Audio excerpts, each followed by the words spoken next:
So this lecture for 10-7 is all about ellipses in a different form than what we've seen at the beginning of this chapter. Just a heads up that there are quite a few examples on the notes handout. I will work through all of them, but watch as many as you need to get the gist of things, and then don't worry about finishing up the notes if you feel like you've got it. The answer key for the notes is posted on the class website if you want to just go reference that instead of walking through the videos as well. But we're going to do the intro to ellipses first, and then the worked out examples after that. Okay, so ellipses, where do we see them in real life? That's kind of where the application comes from. That's what we'll see when we get to the word problems in a couple of weeks. But orbits of planets, satellites around the Earth around the sun, those all trace out ellipses, and they can help us find where a planet is at any given time if we know the ellipse that represents its orbit. Also, in real life, if you go and look at bridges, a lot of bridges use ellipses as both aesthetically pleasing for a bridge, but also ellipses are really strong in shape. It's kind of one of the reasons why you're told to go under an archway if there's an earthquake, because they have a really good load-bearing quality to them. Where else do we see them?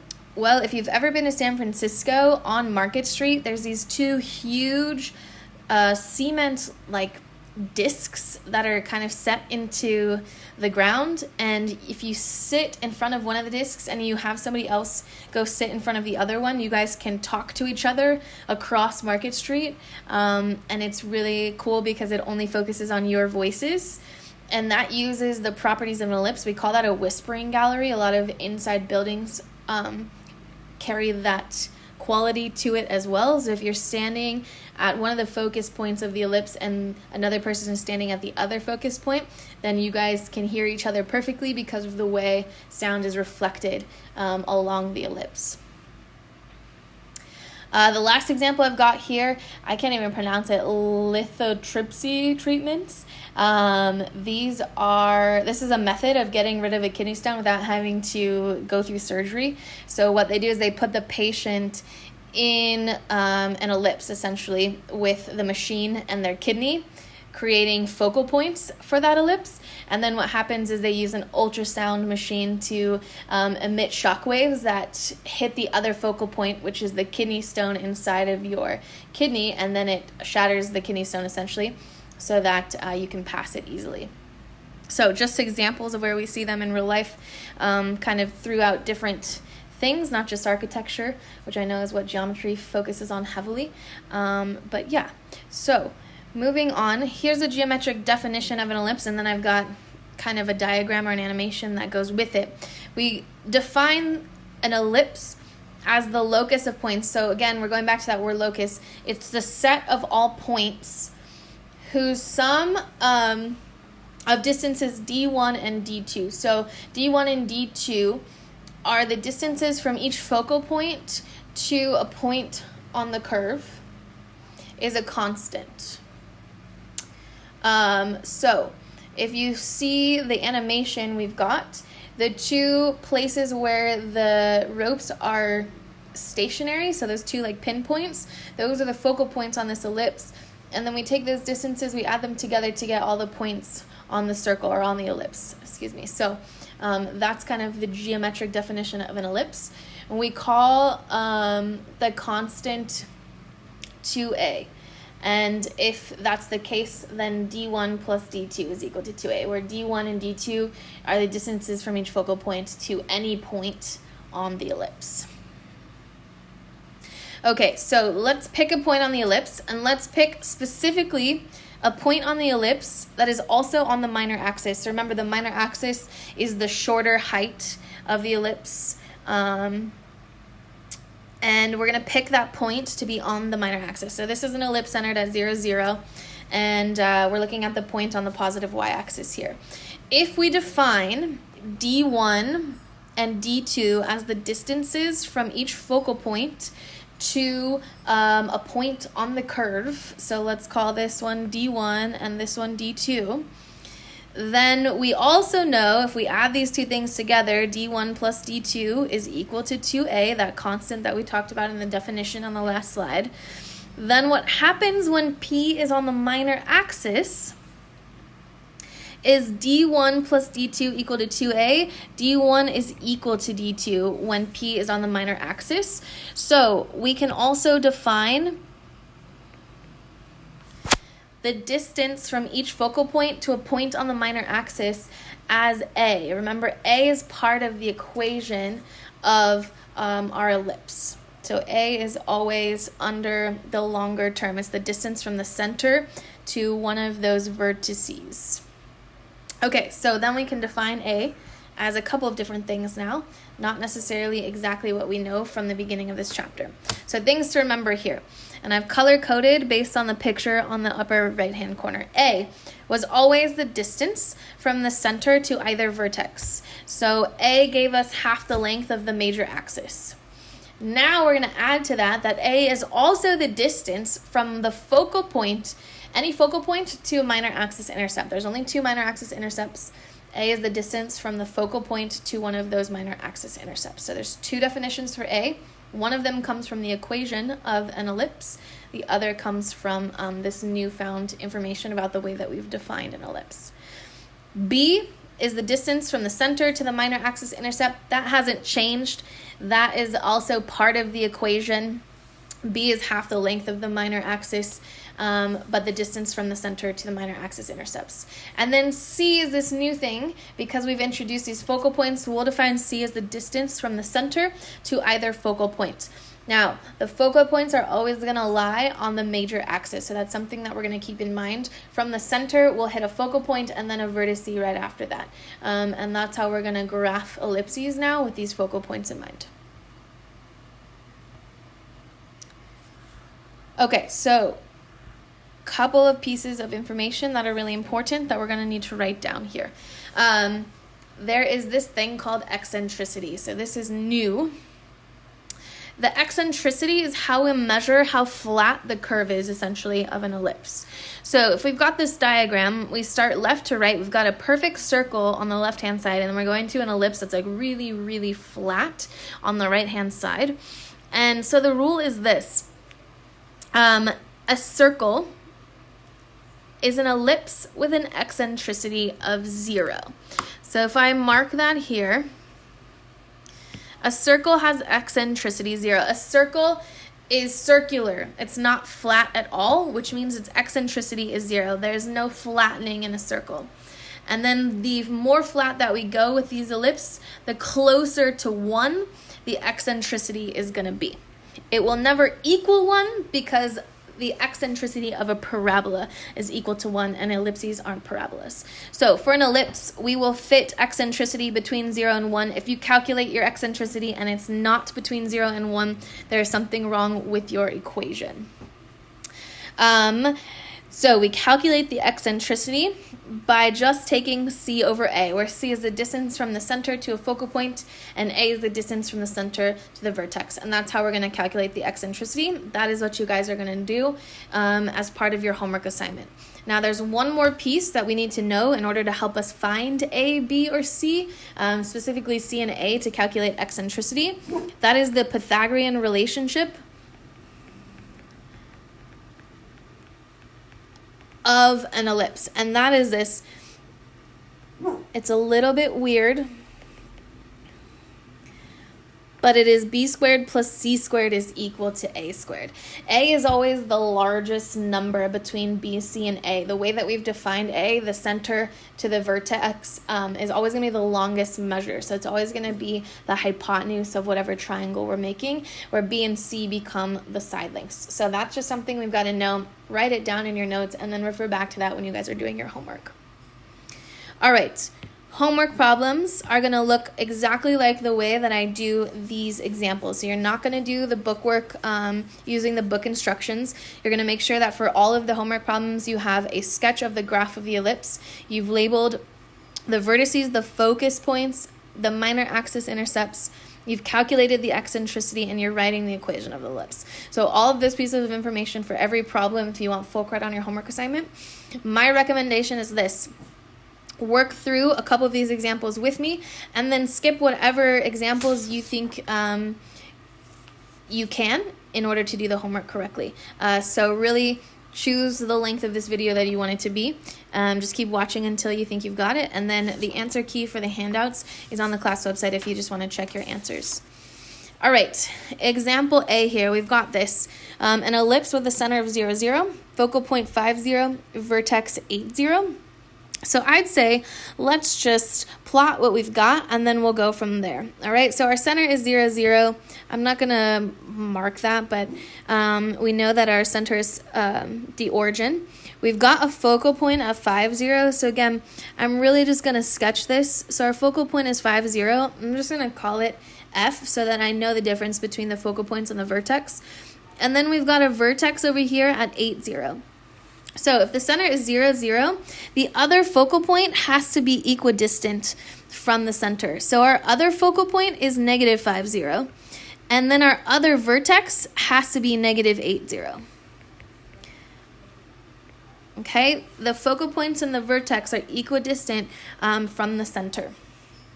All right, what else do we know? Well, when I've got a focal point here of 5, we define that variable C as the distance from the center to the focal point. So C is 5. And then we also define A, that variable A, as the distance from the center to the vertex or a vertex. So A is 8 and C is 5 here. So what matters is we need B. B is going to give us how tall essentially this ellipse is, where we go from the center to whatever minor axis intercept we've got. So I have labeled the focus and the vertex that we weren't given. That's part of the homework assignment.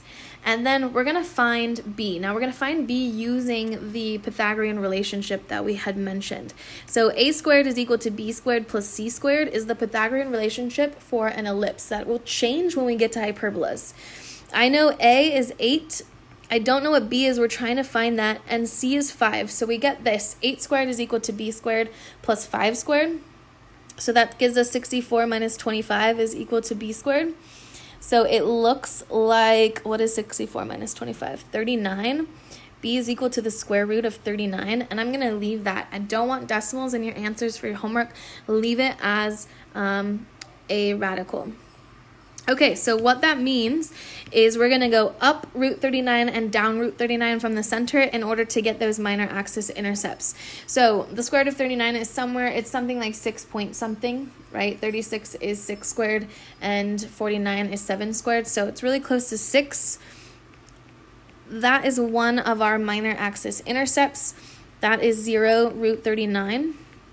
And then again, those are also equidistant from the center. So we're going to go down root 39 to get to the other minor axis intercept.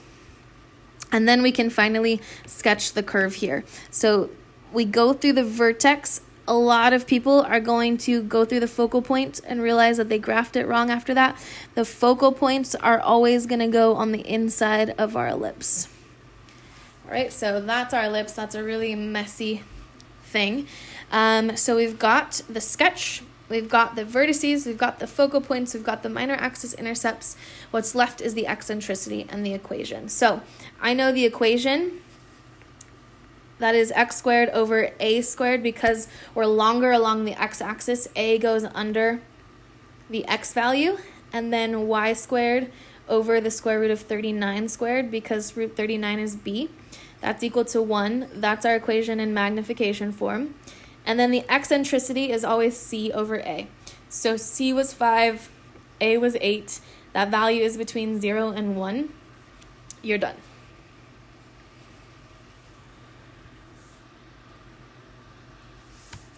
All right, moving on to B, we've got center 0, 0. We've got a focal point at 0, negative 4. So 0, negative 4 is here.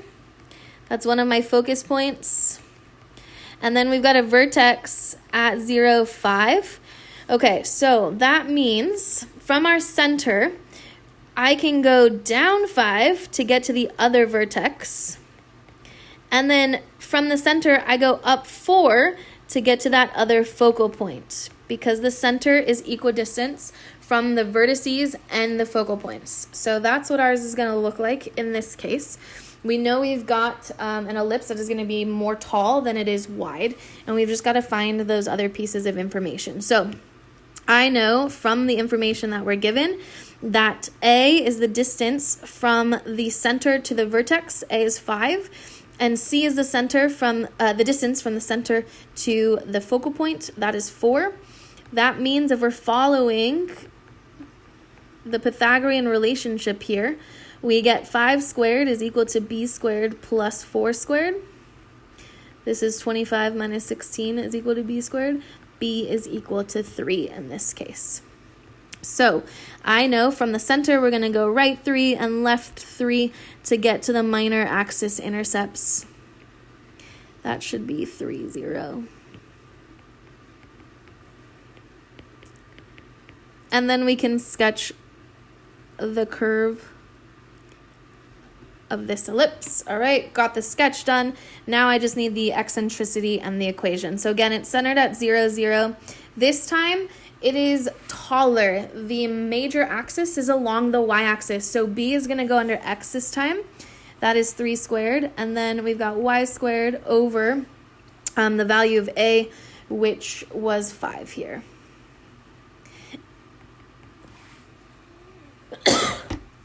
That's equal to 1.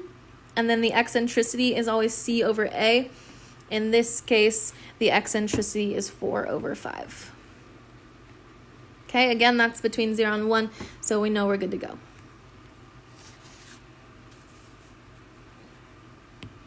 Okay, different pieces of information for part C. So the focal points are 0, 6, and 0, negative 6. So I'm going to graph those first. 0, 6 is going to be like here. 0, negative 6 will be here. So here's the deal. I know that the center is right in the middle of those 2 points. So our center still is 0, 0. So I'm just going to make a note of that. You don't have to list the center, but I think that's important, especially for our equation. All right, the length of the major axis is equal to 14. So 14 is equal to 2 times the value of A. Remember, A is the distance from the center to a vertex. The major axis is then 2 times that value. So A here is 7.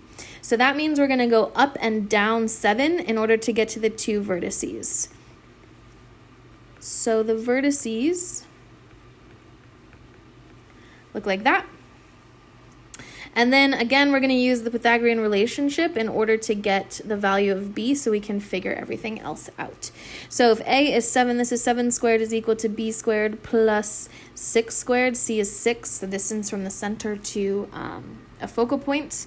So what are we left with? We're left with 49 minus 36 is equal to B squared. So B is equal to the square root of 13. Again, we're just going to leave that. All right, root 13, that means we're going left and right, the square root of 13 to get to the minor axis intercept, so we can sketch this. The square root of 13 is something like 3 point something, so just sketch. And then I'll label that as root 13, 0 and negative root 13, 0. That is going to be our ellipse. And then last 2 things, the equation, center is 0, 0, so this is x squared over, again, this is more tall than it is wide, so the major axis is along the y-axis. We are going to put b over under x this time. So this is root 13 squared, and then y squared over a squared, which is 7 squared, is equal to 1. That's our equation in magnification form, and the eccentricity is c over a. In this case, we have 6 over 7.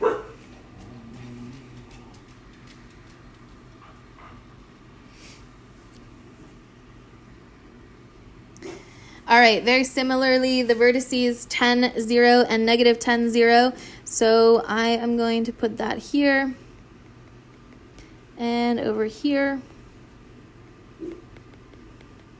C is equal to 6, so that means C gets us the focal points. So we know the focal points are always on the same axis as the vertices, which means we are going to go left and right 6 from the center to get to the focal points. The center is right between those 2 vertices. In this case, the center is 0, 0 still. So left 6 and right 6 to get to the 2 focal points.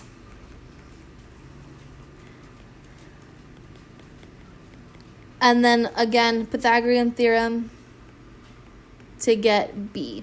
So A is 10 here. C is 6.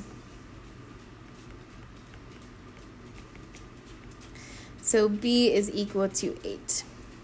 All right, so that means from the center we go up 8 and down 8 to get to the two minor axis intercepts. And now we can sketch the ellipse and write the equation. So center 0, 0. This time it is along, the major axis is along the x-axis, which means that A is going to go under x and B will go under y. And then the eccentricity is always C over A. And we're going to simplify that to 3/5. So make sure your final answers are simplified, or you'll probably lose a point there. Okay, now this time we've got a shifted parabola. So the center is 4, -1. So what would make that 4, -1? Maybe something like that. Okay, and we've got a focal point at 4, 7. So 4, 7 might be up here. And then we're told that we have a vertex at 4, 9. So that would be maybe that point there if I've sketched this all. Okay, so that means the following. If I flip or go equidistant from the center down, I can graph 2 more focal points and vertices. Now, the distance from the center to a focal point is C.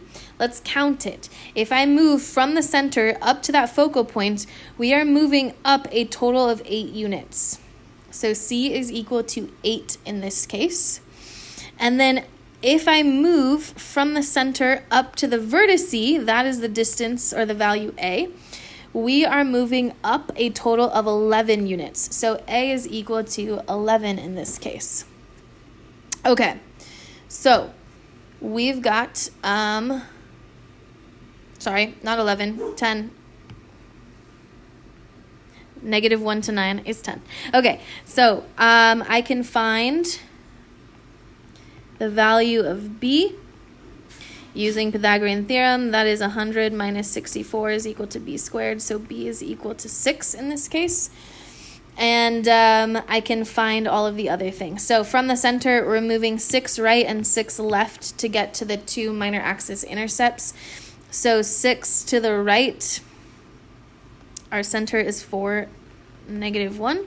So 6 units to the right is going to put us at 10, -1. And then 6 to the left is going to put us at -2, -1. Okay, and then I'm going to reflect the vertices and the focal points going down as well. So down 8 units to get to the other focal point is going to be 4, -9. And then down 10 units to get the other vertex is going to be 4, -11. All right, that is the sketch of this curve. And I'm going to write the equation here. So this is an equation with its center not at 0, 0. We've shifted now. So that is going to look like this. It's also an ellipse that is more tall than wide. So the major axis is along the y-axis, which means A will be under the y term. So x minus 4 squared over 6 squared plus y plus 1 squared over 10 squared is equal to 1. That's our equation in magnification form. Remember, we've got a shift there because the center is not at 0, 0. E is always C over A, so that is 8 over 10. We're going to simplify that to 4 over 5.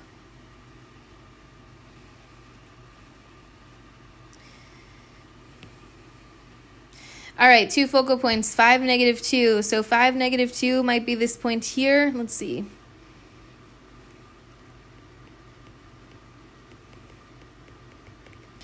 And -3, -2, that there. Okay, so given that, I know that our center is going to be right in the middle of those two things. So our center will definitely have a y value of -2. Now we've got to find the point between -3 and 5. So the point right between -3 and 5 is going to be 1 along that axis, along the x-axis. Okay, so our center is 1, -2. That'll factor into the final equation. Now we've got a vertex at -6, -2. So I'll put the vertex here. Okay, and so from the center, we have moved 4 units to the left in order to get to the focal point. So C is 4. And then to get to that vertex, we have moved a total of 7 units. So A is 7 in this case, which means I'm going to go 7 to the right in order to get to that other vertice. All right, so the other vertice is at point 8, -2, and then I'm going to find the value of B using Pythagorean theorem.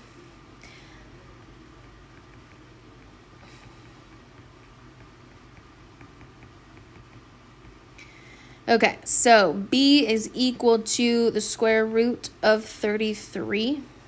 Use a calculator there. I'm going to leave that as my final answer. So we are going to go up and down root 33 in order to get to the 2 minor axis intercepts. Now, root 33 is like almost 6. So we'll go really close to that. We go almost up 6. And here's how I'm going to mark this point. That carries the x value 1, matches the center. And then the y value is -2 plus root 33. That's how I'm going to leave that final answer, not as a decimal. And then from the center, we also go down. So again, the x value is 1, matches the center. And this time it's -2 minus root 33. You're going to leave your final answers like that. I want to see those radicals and not a decimal value from a calculator. That's our sketch. Last two things, the equation. So again, we have our major axis along the x-axis, which means we are going to have the value of A under the x term. The center here is 1, -2, so I need to make sure I reflect that in our final equation. A, we said, was 7, and then y plus 2 squared over b squared, which is root 33 squared, equals 1. That's magnification form. E is always C over A, so in this case, 4 over 7 is the eccentricity.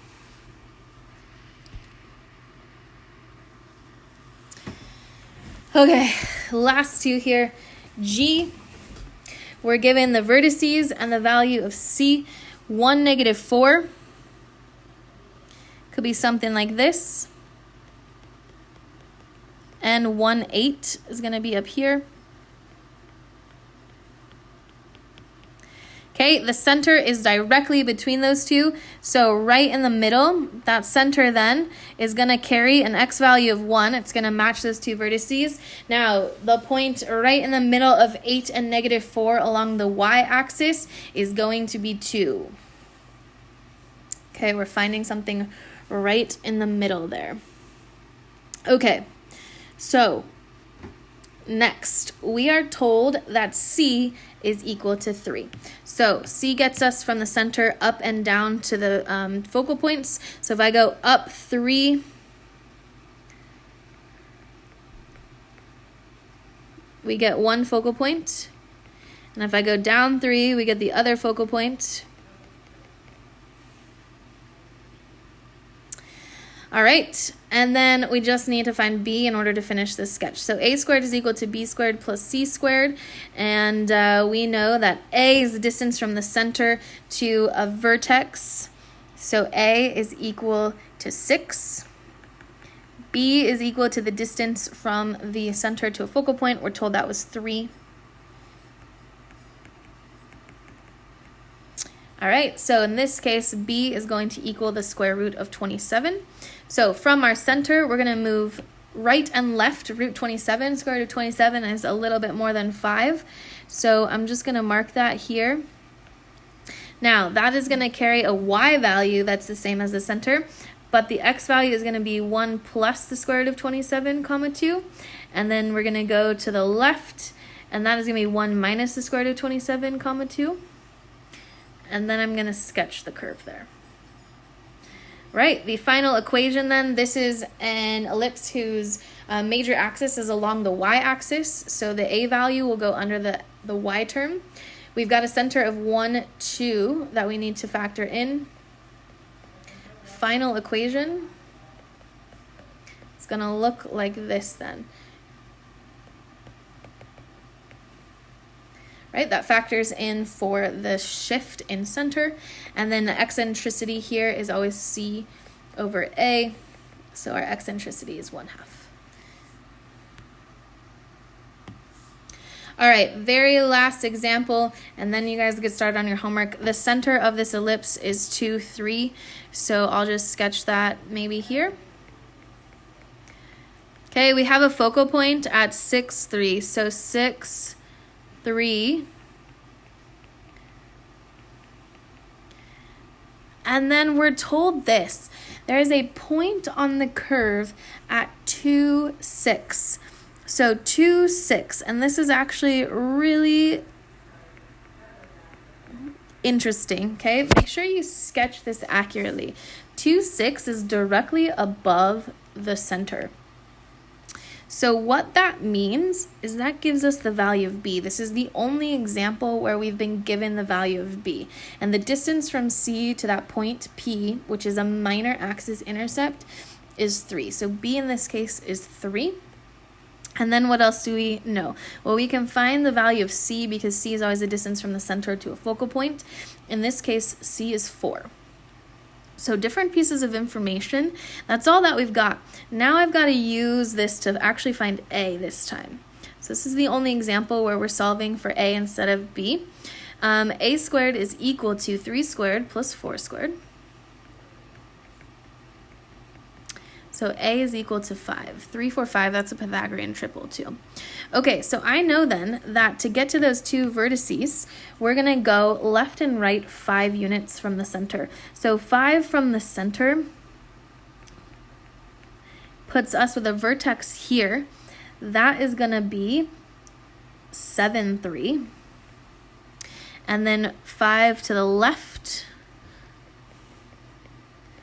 that is another vertex. That is going to be negative 3, 3. Okay, I can also plot that other focal point. I know that C is 4. So this other focal point is then negative 2, 3. And then the last thing we can do is we can plot that last minor axis intercept. That means we're moving down 3 from the center. This is this is 2, 0, which actually means I'm going to move it here on the x-axis.